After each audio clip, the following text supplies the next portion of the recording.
throughout the river district. Up, up Main, up towards Avery side. People say, hey, I don't run, but you promote like, hey, walk, but I walk. They have walking 5Ks, we have walking routes. Just in that 2-hour period along those Social, stuff. still get a bit of good exercise. I think we'll get started. And if anyone else wanders in, that's fine. I don't know where our one person went, but anyway. Welcome. Thank you all for being here. I'm Kirsten. I'm the Communications and Events Manager here at River District Association. So it's nice to see a couple new faces and some people we know. If you've been here before, you know how we work, but just a quick update. We will go around, let all of you tell who you are, if you have any news or updates or special things you want everyone to know, you can do that at that time. And then Diana, I'll have you give a little bit of an update, and then thank you, Adam, for being here, the director of the Science Center. Gonna tell us a little bit about what they've got going on this summer, this month, this fall, however that works out. And then all the other RDA staff will give a few updates about what we've got going on here at RDA and how you can be involved. So why don't we go ahead and start online? I guess everyone, Diana, you can go ahead and lead us off. Hi, good morning. Diana Schwartz, CEO of the River District Association. Sorry, I'm not there in person. I'm waiting on a house call from an exterminator. Not that you needed to know, but now you do. Thanks for coming today. I'm Melissa Turner, Office Manager here at RDA. LaShawn Farmer, Design and Expansion Director here at RDA. Emily Tomlinson, Meats, Burgers and Brews. Adam Jones, the brick. Lonnie Jones, just popping in to see what's going on. Adam Goebel, Executive Director, Danville Science Center. Thanks for having me. That's plus finance, stress is going on in the town. I'm Jasmine Sutton Banks and I work with ComSource. I think you had mentioned you had something you wanted to share. Oh, You wanna yeah. go ahead and do that? Or- Oh, sure. So I don't know if you guys know what ComSource is, but we're a mental health, behavioral health, and addiction recovery agency. I happen to be the face of the company, so to speak, so I get to speak on behalf of our CEO, our whole agency. I go to events, kind of all of those different types of things. We are a minority owned and veteran owned business. Or disabled veteran business. He likes me to say that. So I kind of just wanted to share that we're here. You know, I'm really out in the community. I don't know if you guys watched the news, but I was on WDBJ 7 last week on Wednesday evening. So that was pretty cool. I went to the Danville jail on Thursday and like so many people recognized me. So that was it was cool, but weird. But we offer so many different services. Obviously, we do outpatient counseling. We do crisis intervention, mobile crisis, steps up at home for kids, anything you can think of, we kind of do. And you know how DCPS has their own mobile crisis? We're actually opening our own 24-hour crisis center that hopefully will be opened in September, which is a very big deal. We'll have our own crisis team, all that kind of stuff. We also have our own addiction recovery programs, 2.1, 2.5 level, and we help them with housing because a lot of our clients are homeless. So we help them with housing, we give them incentives, things like that. So I kind of just wanted to share that. And then I'm always at all different types of events. So I think it's tomorrow or maybe Thursday, I'm going to be at a community event. I'm always somewhere. But Where is your office is located? we're actually 1045 Main Street, Suite 6. So you know where Crema Vine is? Mhm. We're at that end. So it's like the cardiology building. You like go down that hill, we're in the back, and then our second office where our programs are held is over at Parker Road across from Avery's North Campus. Very nice. Yeah. Good stuff you're doing out there. Try our best. Can I add something? So since we were just talking about walking with a couple of associates here, and I was just gonna say just this weekend, Saturday morning at 7 o'clock, we're doing the scrambled legs. 5K walk and run. So we're gonna do a social run and social walk and then come back and free breakfast on the brick. Bagels, coffee, fruit stuff going on this Saturday morning. So just thought I would share that if you want to come out for a little walk. I need to. Yeah. We're calling it the scrambled legs breakfast run and walk. I love it. That's great. That's all I got. Sam, you want to go ahead and introduce yourself? Hi. Going around. Good morning, everybody. I'm Suzanne Bell. I'm with the Danville Regional Foundation. I am a senior program officer. I handle education on the workforce and education museums. So I'm part of that. So apologies for being late, and I'm glad to be with you all. Hey, nice to meet you. If I could jump in, Kirsten, I don't know if you could see Sabine French that joined us online. I wanted to make sure we gave her an opportunity to introduce herself. Yes, absolutely. Sabine, do you want to go ahead and introduce yourself? Hey, y'all, thanks so much. And I'm so excited to be able to participate from North Carolina. I'm trying hard to move to Danville, but just can't get a contractor to return my call. I'm an artist and a property owner in Danville and looking forward to when I can participate in person. Thanks so much. Great, welcome. As I said, I'm Kirsten, and do you want to introduce yourself? River District Association. Diana, I don't know if you've got an update, but if you have any sort of words of wisdom update on general RDA stuff, you can go ahead and do that. Great. Thank you again. Thank you all for being understanding that I'm not there in person with you today, but this wonderful world of hybrid work that we learned during COVID is coming in handy still. So a couple of things I wanted to share with you. We've had some changes in our board of directors. Each year, our board elects, considers and elects any board seats that may be open for the upcoming year. Our fiscal year, the year that we go by in our office, is July 1 to June 30. So we did have two departing board members, Stuart Smith.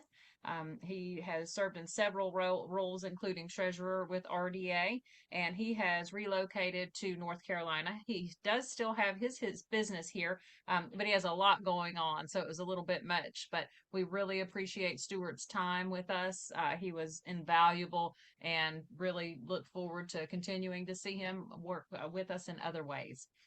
Dr. Shauna Gaylord also, unfortunately, recently had to resign. For those of you that may or may not know, she has relocated out of state, I believe, New Jersey, if I remember correctly. So hate to see Dr. Gaylord go, but certainly understand that personal things do come up. But on the plus side of that, that means we get to welcome a new board member. So we were thrilled to be able to welcome Austin Bunn to our RDA board. Austin most recently worked at Ballad, and now he works for AOS. I know I'm going to say that wrong. So he is working with Ross and Garrett on commercial properties in the downtown. So we still get to see Austin downtown, just in a whole different role. So excited to welcome Austin onto our board. We've also, each year, we have the opportunity to elect new officers. There is a 2-year term limit. You can serve 1 or 2-year role in an officer position on our board. And so our officers this year will be Rachel Covington as president, Emma Sellers as vice president, William Billy Crumpton as secretary, and Kunal Patel as treasurer. So we are thrilled, ecstatic. Our entire board works very, very hard, and we're grateful to have them. If you ever have interest on serving on the board of directors, you can fill out an interest form on our website, riverdistrictassociation.com, under About, and fill that out, and we keep those on file. So as board seats occasionally open up, because life happens, we do occasionally have people that have to resign, and of course we typically have people roll off the board at the end of the year. So go ahead if you have an interest and fill that out. We'll keep it on file, and if there's an opening that comes up, we will contact you and see if you are still interested in serving on the board, if you still have capacity, and then that will go forward to the nominating committee for consideration. The board is the one that makes the final decision on those board seats. Thankfully, they let me have input, but that's one of the things that that the board is responsible for, in addition to a few other things, but one of them is maintaining that board membership. So grateful for all that our board does. Wanted to let you know that RDA has been officially RDA now since I think 2015, and I had the great pleasure of coming on in 2017. But we've seen a lot of things happen in the downtown. We've seen a lot of things happen in your businesses, in the properties downtown, and also with our organization and what we've been able to do to help make that happen. Of course, it takes many to make that happen. We are not alone in that. But it would be nice to know what impacts that we are directly having on the work that has been taking place downtown. So we will be hiring a consultant to do an economic impact study specifically for any fiscal impacts that our organization has had. It's most particularly in being able to bring in more tax dollars with property value increase, sales tax, lodging tax, all of those things, so that we can be able to say exactly what value we do bring to the community. I do feel that the people sitting at this table and most of our downtown stakeholders and stakeholders in the community certainly understand the impacts that we've been able to be a part of. But it would be great to be able to say this on paper, it's the impacts that we've been able to create and be a part of. So you may, that will involve, of course, conversations and discussions with our downtown merchants and stakeholders. So don't be surprised if someone calls you up and says they're doing some work for the RDA and may want to interview you and get some information. Same thing with our strategic plan. The economic impact study will be early fall. We work very closely by a plan. We don't just make plans and put them on the shelf. One of the reasons we're successful is we make a plan, we execute the plan, we reevaluate the plan, and then we go make a new plan. And that's where we are again. The strategic plan, and if you're interested in seeing that, was created about 2 years ago with the intent to be a 3-year plan. That is on our website for those that have an interest. And we are at an amazing point where, once again, most everything that is on that strategic plan, we've either accomplished or the environment has changed in a way that no longer makes sense to move forward with. So it's time for another strategic plan. Again, I will point back to the downtown has changed tremendously over the last 7, 10, 12 years. I don't have to tell you that, but even over the last 2.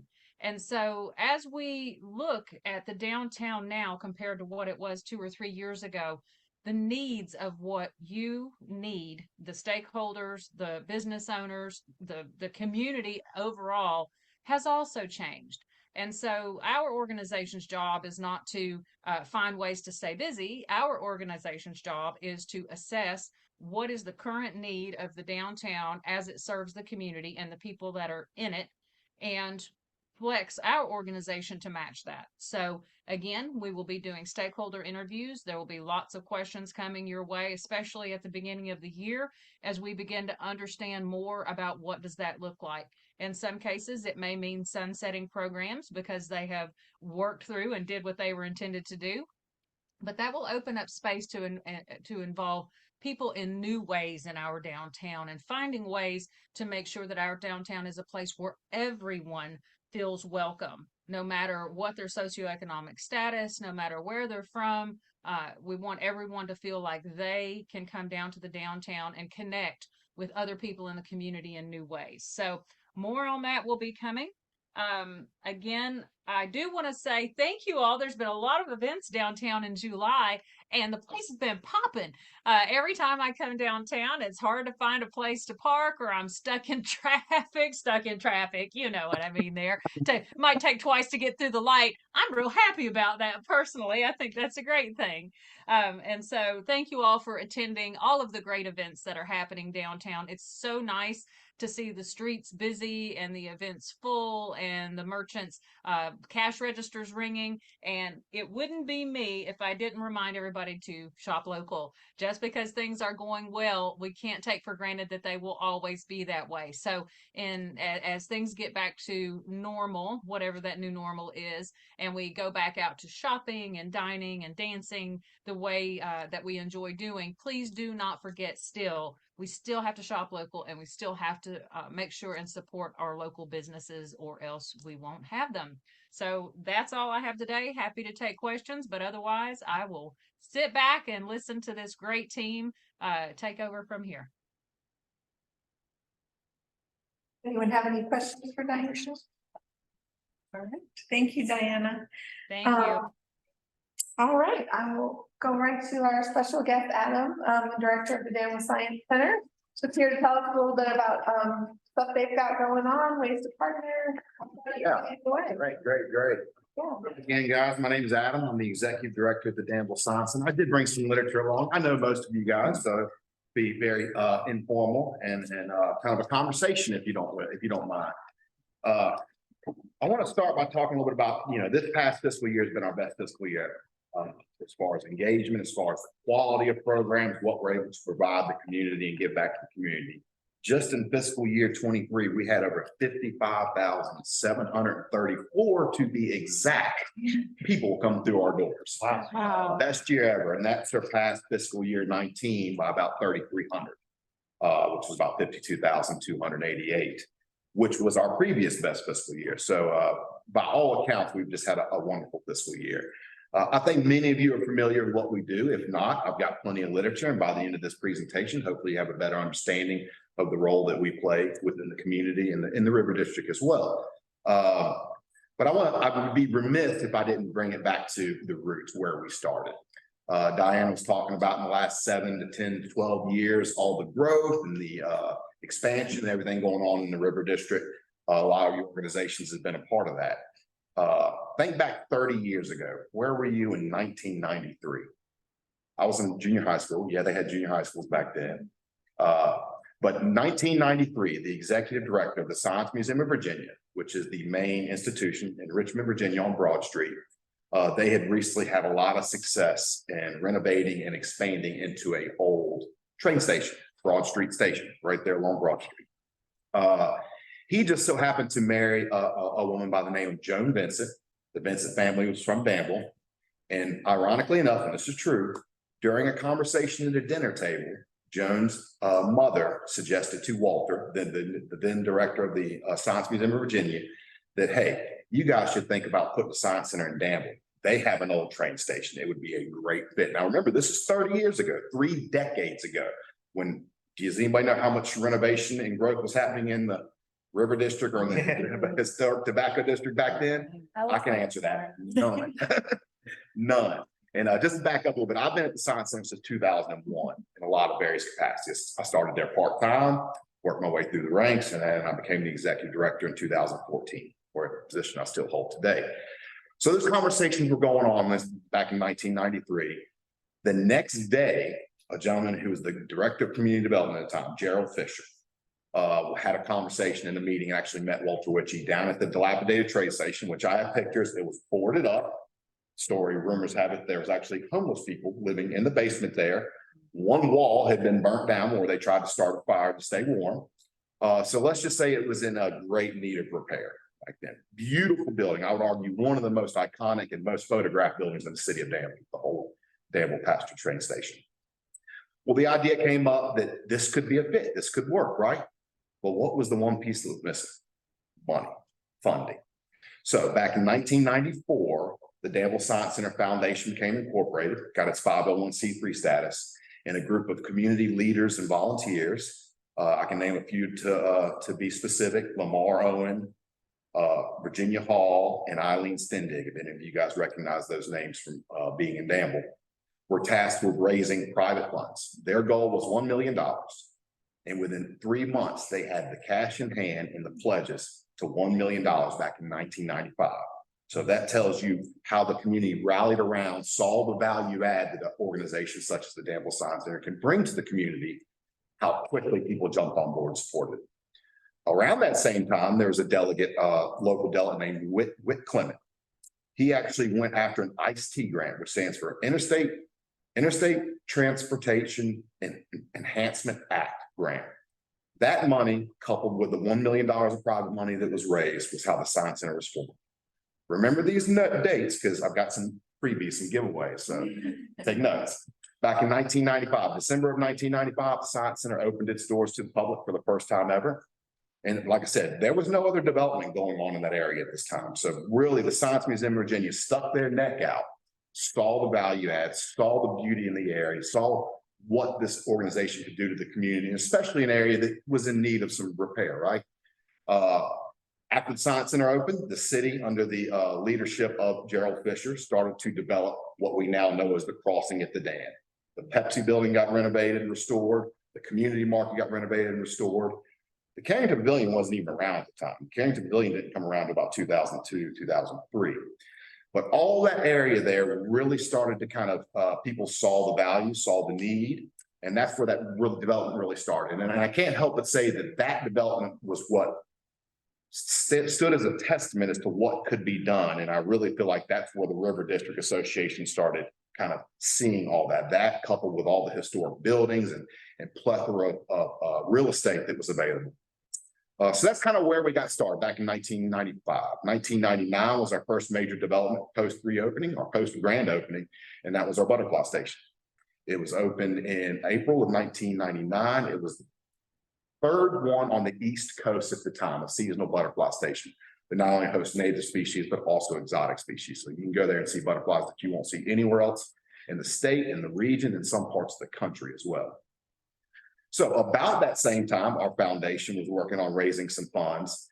Some of you may or may not remember, when I came to Avery, there was the building that we're in now was actually Spanky's. It was a restaurant.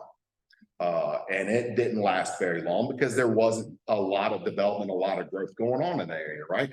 I'm not from Danville, but I was told people just had no reason to go to Crackhead Street back then.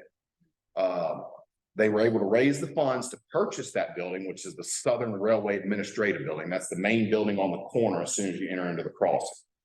We in turn gifted that building to the city of Danville, went to the state for some public funds, and in 2005 expanded into that large building that you see that was added onto the back with a big glass lobby and about 15,000 square foot of public exhibit space. So that was our next major milestone in 2005. 2014, we were able to secure some money from the Danville Regional Foundation, other private foundations, as well as a commitment from the state to build Southern Virginia's first and only immersive digital dome theater, which is the big pop that you see when you pull into the parking lot. I often refer to the show or the movie Field of Dreams with Kevin Costner. If you build it, they will come.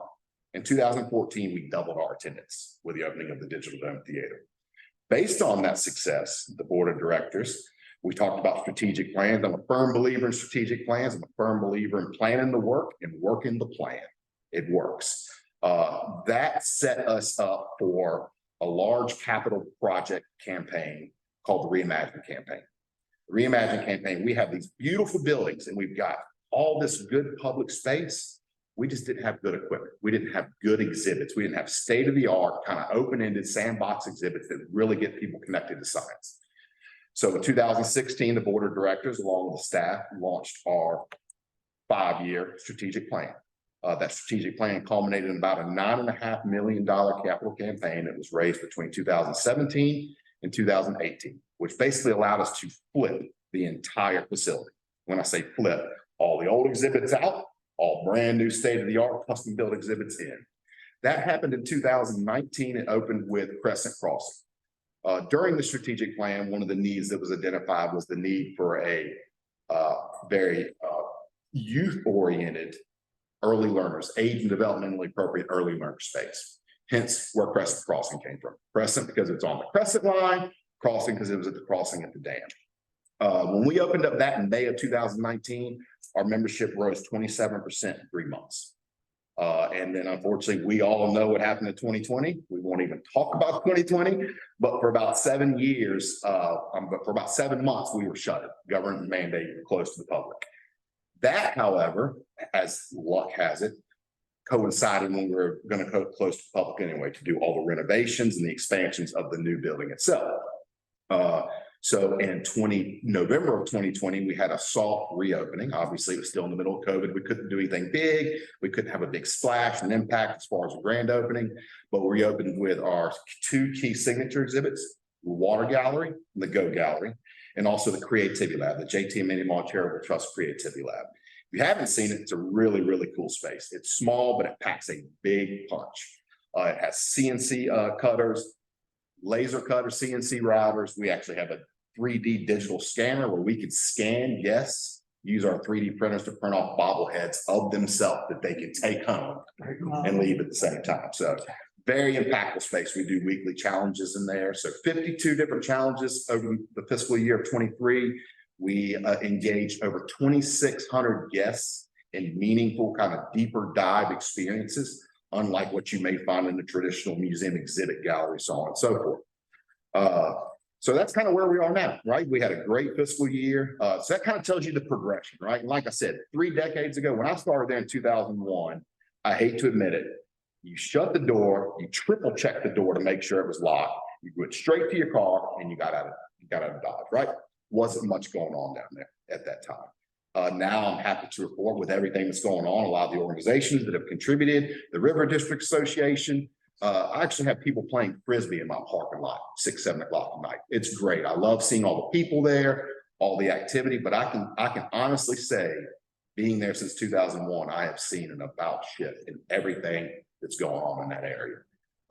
And we couldn't be more honored to be a part of it, to do what we do for the community and offer the resources we do for the community. So I did bring some literature. These are just some kind of standard membership forms. This has all of our information as far as dates, times, membership costs, so on and so forth. We do offer annual memberships for families, $90 for a family, $40 for an individual. That not only gets you into our museum, but it gets you into 250 other museums across the country. I'm also pleased to announce that we were the first in the region to sign on for a program called Museums for All. What Museums for All is a federal program. We do not receive any financial subsidies from it, but anyone who is eligible and or participates in any type of government assistance programs, whether it be WIC, TANF, SNAP, EBT, you can get in the museum for $1 if you're a kid or $2 if you're an adult, or you can come for the entire year and receive all the memberships of every other family that ever signed up to be a member of the Danville Science Center for just $20 a year. So that was one of the ways that we're trying to, if you look at a lot of our marketing, our publications, one of the taglines that we came up with when we went through our rebranding is yours to discover.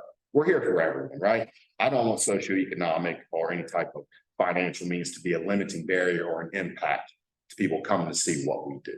Often tell people, you know, some people like museums. I grew up going to museums. Some people don't, right? Some people like science. Some people are afraid of science. But I often tell people, if guests leave our facility wanting to know more, or asking more questions than they did when they have arrived, then we've succeeded in our mission to inspire our visitors to enrich their lives through science. A few of the other things, some upcoming events that we have. I've got some summer newsletters I'll pass out. These newsletters highlight all the different movies that we have in our Digital Dome Theater, as well as our upcoming exhibitions. One of the things that we do is we do host touring exhibitions from across the country. Currently, we have one from Richmond, Virginia, called Science Unplugged. In the fall, we will host Dinosaur Evolution, which is a dinosaur-themed maze exhibit from Portland, Oregon. So regardless of when you come, there's always something new. There's always something different. There's a new movie you can see. There's a new challenge you can do in the lab. There's a new exhibit that you can experience while you were there as well. So a lot of what we do, and this is kind of misleading, this says field trip guide. We like to refer to it as a group visit guide, because you don't have to be a school to come and take advantage of everything that we offer at the Science Center. Of that 55,734, approximately 14,000 of those were field trips last year.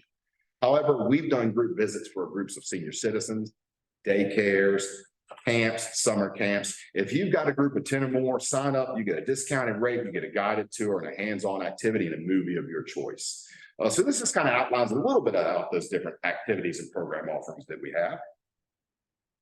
And then lastly, my foundation would be upset with me if I didn't mention our kind of key signature fundraising effort, corporate partnerships. Corporate partnerships are a way for businesses, organizations, and individuals to become a part of everything good going on at the Danville Science Center.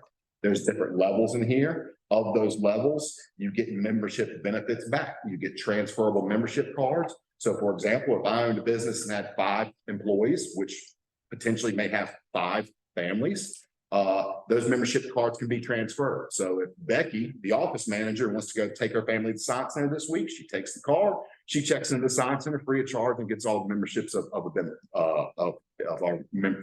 benefits of our membership program. It's a great thing. We've got a lot of corporate partners. I'm not going to list them all. I'm not going to name them all, but it's all on here. We thank them for their support. Their support financially helps us do what we're able to do. We receive funding from the Commonwealth of Virginia as a state agency under the Department of Education. We also receive money from earned revenue from ticket prices, memberships, group sales, so on and so forth. And lastly, we also receive money from our foundation. I mentioned our foundation several times. It is a 501c3. It is not a governing board or an advisory board. It is a fundraising board. Their mission is to merely raise funds to support the mission, the vision, and the direction of Danville Science Center. So that's kind of a little bit in a nutshell what we are and what we do. Happy to answer any questions that you guys may have. I know I didn't do that good, so we'll give you guys a second to think about some questions. I'm glad you remember the name of the restaurant with a cigar. Sorry. Baggies? Yeah. Yeah. I don't think it was there long. About a year and a half. Yeah, about a year and a half. So Adam, one of the reasons I came to the meeting, one is, as of up until 15 months ago, I'm kind of didn't think it was anything really for adults. You know, I have timed the races, wobble gobbles went in, went out, you know, kind of helped out with things, but actually never went through the building. Now with a 15-month-old little girl, and you mentioned daycare trips. So one of the things, is she at the age that she could come in and experience some of the exhibits at her age at 15 months? Absolutely. So kind of the idea, what we heard through a lot of different listening focus groups, surveys, pre-2016 was people looked at us as a children's museum, merely a children's museum. Is that because that's what we offered? Is that, you know, kind of the, I guess the recognition or the reputation that we had?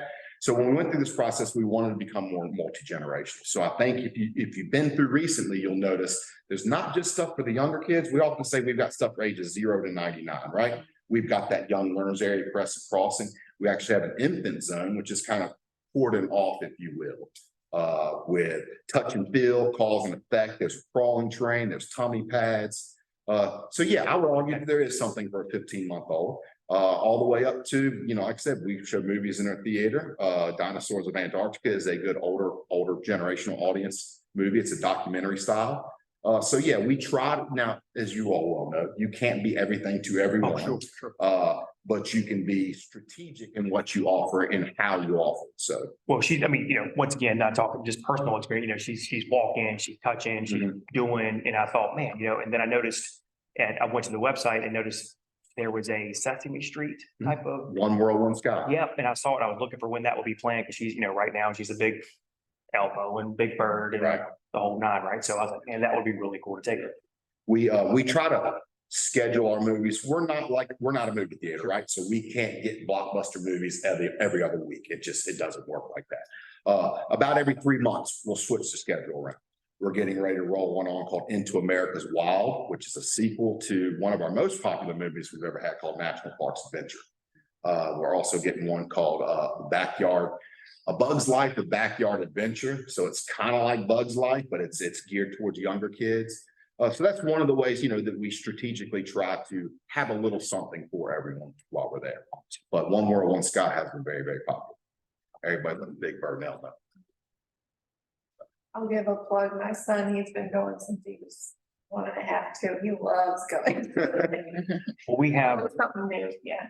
We have a frequent visitor to the brick. He's a Danville police officer, and his son's name is Tate. And he comes in, and they're usually stop at the brick to say hello, whatnot, and they're always on the way to Sunset. Well, he's, you know, hey, yeah, that's their thing, right? Yeah. Second question is, could you tell me the hours of operation? 9:30 to 5, Tuesday through Saturday, 11:30 to 5 on Sunday. Oh, so open on Sundays as well? After Labor Day, we'll revert back to our fall and winter schedule, which is Wednesday through Saturday, 9:30 to 5, Sundays, 11:30 to 5. Okay, So we are perfect. open every weekend. The only days we're not open are Thanksgiving, Christmas Eve, and Christmas Day. Other than that, basically Tuesday through Sunday of the year, we're open. Thank you for that. I have, you know, you talked about your kids loving to come. I have 2 daughters, an 8-year-old and a 10-year-old. And the one thing I don't want to hear on a Saturday morning is, Daddy, can we go to soccer? Trust me, that's the last place I want to be on a Saturday morning. But I oftentimes find myself down, either whether it be work related or personal related. They love to go. And I think that's the general consensus, you know, once kids get the experience, once they have fun, you hear that a lot. You know, we oftentimes have kids that come on field trips and bring their family back. And they act like they're the best tour guide ever. They're like, remember when we did this? You know, so that's the kind of experience. We like to hear sounds. We like to hear noise. We like to hear kids laughing, having fun. We don't necessarily like to hear them running in the building, but nonetheless, you know, it's just, I'm really, really thrilled and honored to be a part of how that organization has progressed from its inception in 1995 to where we are now. I have a quick question for you, Adam. Diana here online. You mentioned about the special rates for admission for any of our community that happens to be on government assistance. Is there an opportunity if somebody wanted to gift you $20 for someone to be able to actually have a free membership for the year that falls into the appropriate category, or is it, you know, is there a way to do that? We do have a restricted fund balance account that money would go into to support what we call scholarships.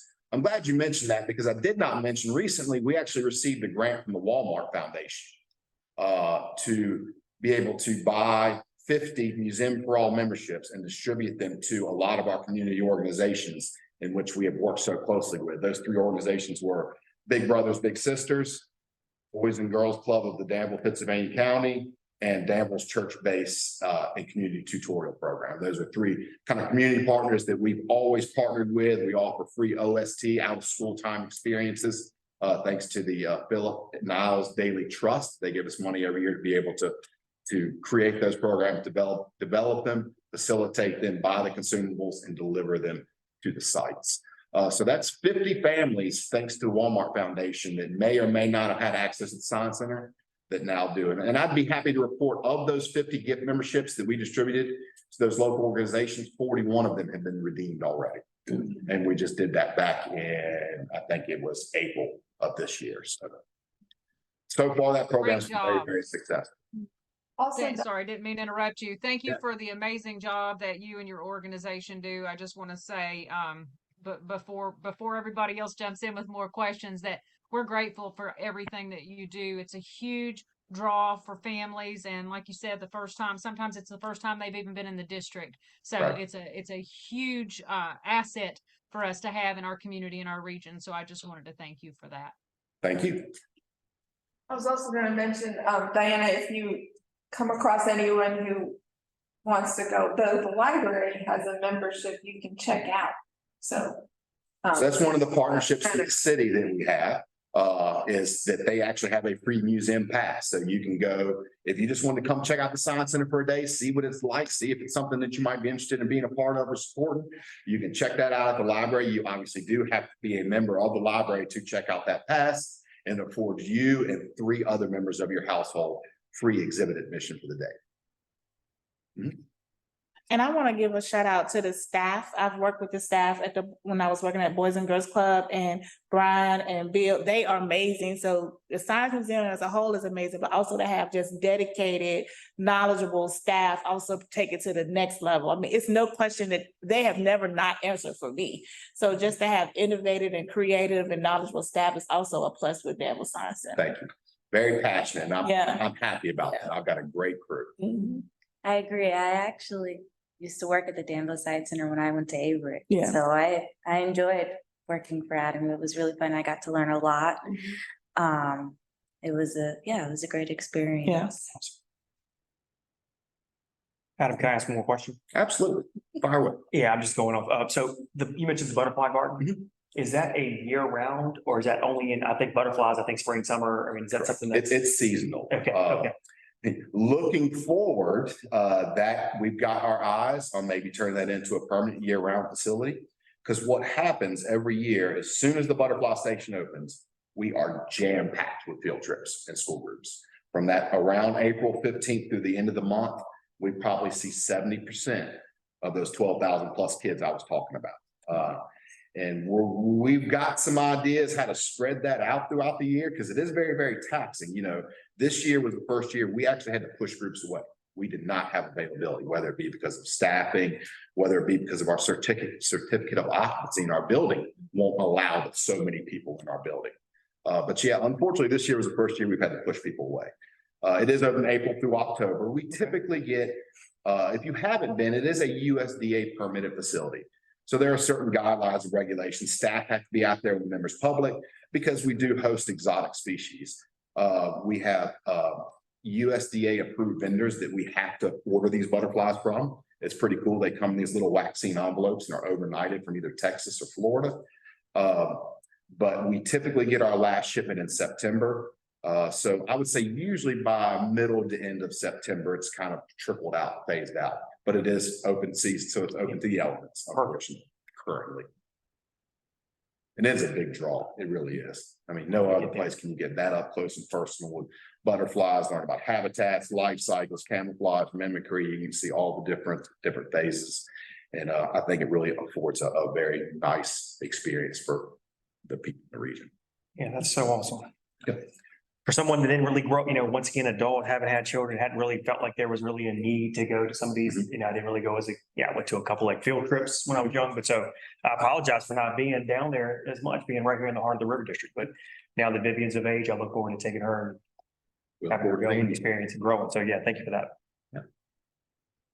Good pull in. I'm excited. I'm a big kid at heart, so I'm look forward to these things. Well, again, thank you guys. Thank you. If you ever come to the Science Center, ask for me, I'll give you the grand tour. If you ever have anybody come in town that you want to kind of show it off, let me know. I love giving tours as well. Yeah. Thanks.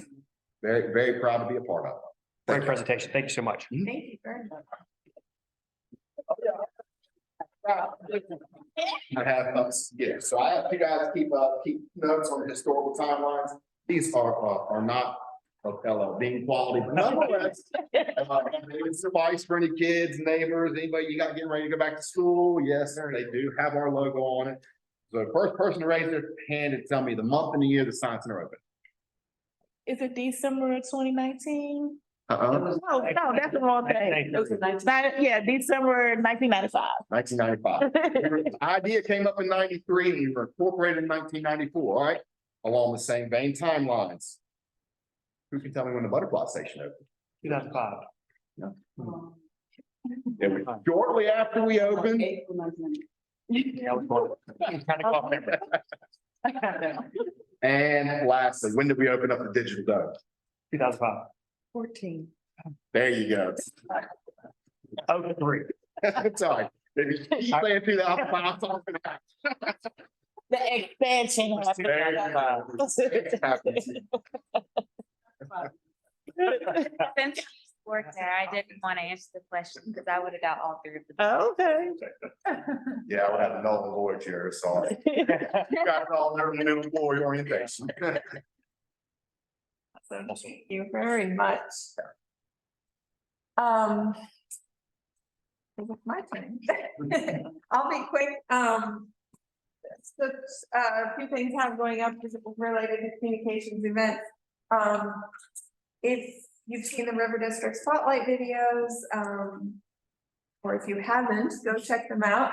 And if you are a River District business and you'd like to be featured and you haven't been featured in the last year or so, just send me a message. We're always looking for someone who has something new coming up if they want to be featured.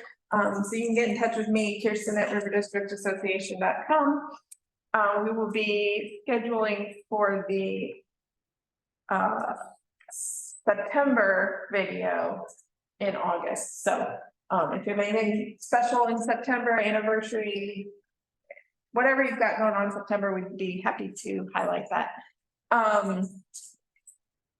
Next month's mornings on Main is going to be all about Christmas. I'm already doing Christmas. So if you're a River District business and you want to be involved in the fun stuff we have going on at Christmas time, please come to that one. We'll talk about the gift guide. We'll talk about Christmas on the Plaza, window decorating, Shop Small Saturday, and so I'll sort of talk about what we've got going on. If you have any input or ideas, feel free to bring those along too, and we can see how we can incorporate that.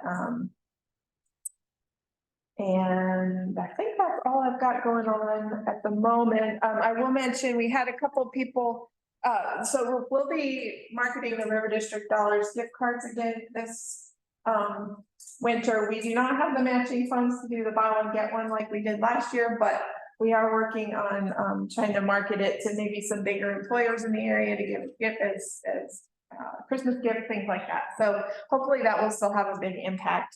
If you do not take the gift cards and you would like to, you can contact me. I'll get you set up. If you've been taking them, if you've had any issues, just contact me. We've had a few people, their POS systems updated and then they had trouble accepting them. So you just have to reactivate if you had an update and something changed. So nothing huge, just if you run into that, that's probably what's going on. And I think that's all I've got. As always, if you have anything you want in the newsletter or you need me to share, big things going on, I'm happy to push that out. Events that you know are happening. I'm just here to share the great news of the River District, so don't hesitate to reach out. Yeah, that's all I've got. So I'm gonna go ahead and pass it along to Will to give any updates you have. Yeah, thank you, Kirsten. I don't have too much on my end. Kind of in between with some of my grant programs. So the Dream Launch program, which is our small business educational class series, and then there's a pitch competition after that. We're getting ready to plan for that and tentatively planning on October to open up registration. So keep your eye out if you're interested, or share with any other businesses who may be interested in those classes. Our Get Boosted grant program, we've committed or earmarked pretty much all the funds for that for this round. So really it's just kind of a little bit of a lull over the summer with some of my programming, and in a couple months we have another startup slam coming, so we're planning to start promoting that soon. We'll have that at Moz Cakes, and it's the same week as the Arts Festival at the end of September. So trying to, if we can, have a little bit of an arts theme to it. So, you know, highlight some of the businesses that have used their art to turn into a business and make money from, you know, like what Cheryl Sutherland does. Could be things like the Fashion House. Fashion is a form of art. So Smokestack's a nonprofit, but also, you know, theater is a form of art. So trying to have a little bit of an arts theme to that startup slam. So that'll be at the end of September. So and that's just a real informal, fun, casual event that's community oriented, kind of like a really informal pitch opportunity. So you don't have to have a business plan or anything formal to get in front of the audience, but that's a couple months away. So great. Otherwise, that's it for me. Also, just a quick note on that, even if you don't have an idea and you want to come, it's still really fun. You get a meal, and it's fun to watch everybody get up and talk, and you get to vote on your favorite. I've been to one and I was nervous as ever. I know I recognize. But it's like, I had an idea, I was like, I should put, because I thought of the idea that day, because it was an idea to connect farmers to consumers because of the food industry. And it's like, I wrote it down like on a napkin, and I like presented everybody. It's like, I kind of got stuck to, like, keep going. Oh my gosh, it sucked. So yeah, I remember that. Well, that I bet you try. that's part of, just real quick, that's like one of the goals is just to speak it out, you know, just because I know even like with the brick, I think you said that started on a napkin kind of as an idea. Moz Cakes didn't exist. That was just an empty space, and then they had an idea. So it's just sharing an idea, and whether or not it goes anywhere, hopefully it will, but if not, then that's okay too. It's just sharing ideas. So that's the whole purpose of the event. So, But that's it. All right, great. Sean, on to you. so a couple of things, Bubble Aquatics, they have a new sign, so you guys go check out their new sign and go check them out. I was in there the other day and they got these humongous rabbits. I mean, literally one rabbit is like this big. And I was like, what in the world? So, but they do have a new sign. So if y'all get a chance to go check them out. I think they're on Wilson Street, like 535 Wilson. And then Mama's Attic Thrift Store, that's a new business to downtown. They're on Lynn Street. They're still working on their signage and everything, but they are open. They got some really nice stuff. If you're a thrifter like me, you'll fall in love with the place and you don't want to leave. They used to be on Riverside, but now they're in the downtown area. So if you're looking for somewhere to thrift while you're waiting or just on your break or whatever, please go check them out. They're a really nice couple, really sweet older couple. So they're on Lynn Street. Another thing that we're working with in the North Main area, as you know, River District Association is really a part of expansion. So we have another separate thing, like District of River District is working in the North Main business area. So as soon as you cross the bridge up to the first light at East Thomas, that's called the business district, the business hub. So it's a disinvested community that we're looking to help revitalize and bring entrepreneurship and business and art and culture to that space. So one of the things to bring attention to it and highlight it, we started this True North Speaker Series. So it's going to be located in one of the buildings that the city owns. So we'll decorate it out every month and just have a Facebook Live speaker series. So we really, doing the work, we came up with these 10 innovative women that really contribute to the economic vitality Black women in this community. So we're highlighting one each month. So they'll be on our Facebook Live on our North Main business page. You can follow and like that page because that's where they'll go live every month. And they're talking about their contributions and the things that they did to bring economic vitality to this area. To see their bios, we was intrigued by just finding the women. We reached out to local people in the community, asked for these women, but to see their bios is just amazing. To see some of the things that has came to Danville, really talking about from building up the downtown to just building economic vitality in this region as a whole. Some of these women have really did some amazing things to contribute to that. So we were just doing a speaker series.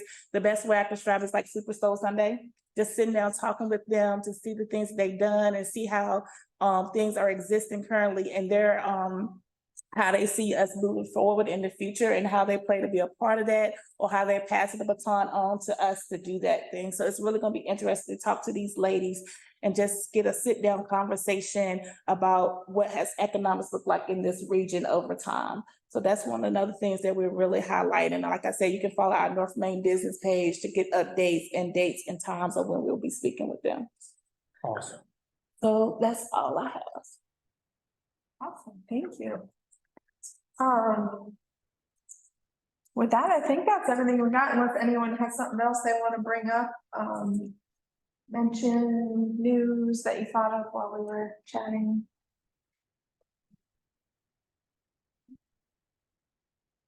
I'm in scrambled eggs this weekend. If you're looking to walk and have some coffee and breakfast and fruit. So that's at 7 o'clock on Saturday morning. Where are you meeting? Starting from the brick and it'll finish upstairs and we'll utilize upstairs. We have a nice common space that will have fruit and, bagels and coffee and stuff. It's just more of a social thing. So you'll Awesome. start at the brick and then, and end at the brick. okay. Yeah, the Lori who does communications for the foundation, would fuss at me if I did not mention that. Y'all could describe this better than I, but we put together videos of River District development and that story, sort of picking up, I think, after the Science Center came online. So it's a video series. They've started to roll out and I believe they're on every social platform. So whether that's LinkedIn or Facebook, not Instagram, probably LinkedIn or Facebook. So I haven't watched them yet, but I've heard they're quite lovely. So I encourage if you see them come across your feed, give it a play. Thank you. I will share that as well. Newsletter and stuff. Anyone else? Diana, do you have any parting words you wanted to say? No, just wish everyone to have a lovely week. We're finishing out July, moving into August. I know school will be starting up soon. And hopefully lots of people will remember to come downtown and shop before we get into school. But appreciate y'all being here. And Diane, thank you for your leadership and everything you've done for us as well. We couldn't do it without you. So appreciate that. It's a big circle of love. I love it. I appreciate you guys. Way to too. lead from the Thank front. We you. appreciate you. Thank you. Yes. All right, with that, thank you, everyone. Thank you, guys. Adam, what a great presentation. Everything. Yeah. Look forward to seeing you.